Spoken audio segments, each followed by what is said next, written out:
Good morning, people. This is Miss Ward coming from sunny South Florida. Today, the topic is going to be automation.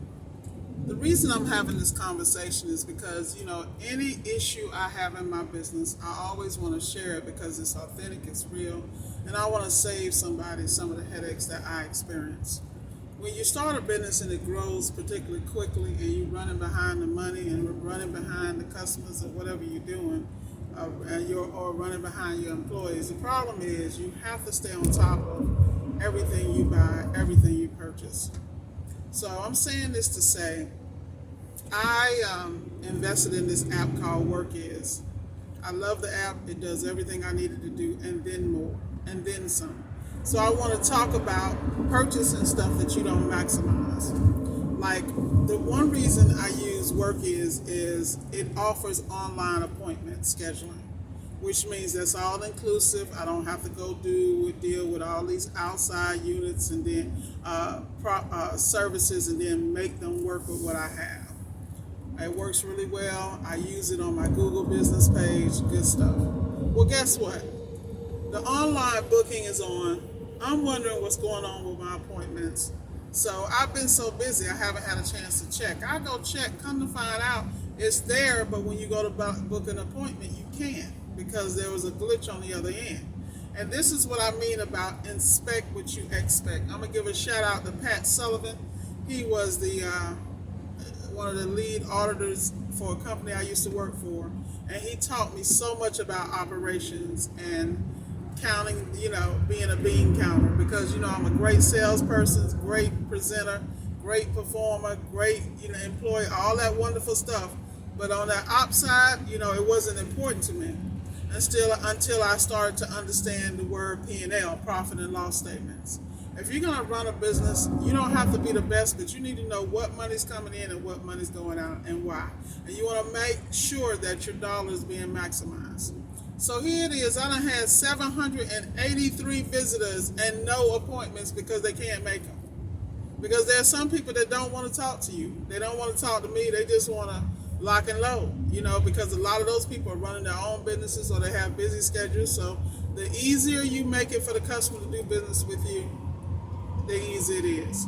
Now I was talking to one of my buddies. He's like, I checked into WorkIs, but I'm not willing to, spend that money. Well, at the end of the day, everybody run their business differently. My goal is for me to remove myself from the business and to put it on autopilot. And the only way I can do is make sure the infrastructure is in place so that if I am not present, it continues to run.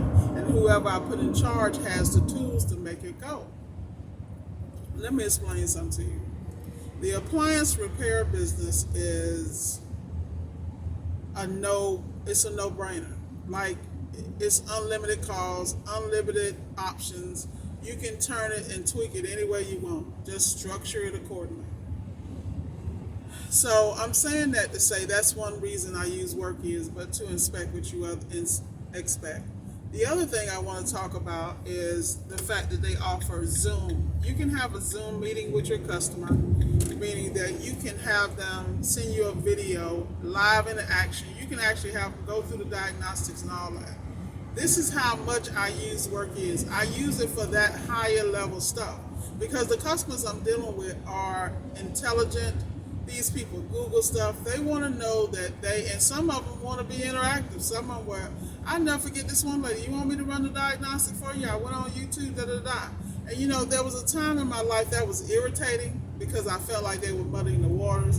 But look, if they want to do a little extra work, feel better about the repair and the way you deal with them, then you have to meet people where they are. You have to respect what they bring to the table. And this is why I don't have a lot of customer-related issues, even if something goes wrong. And the reason I'm like that is because I am very clear about being customer-centric. If you're going to do COD, you got to be clear about that.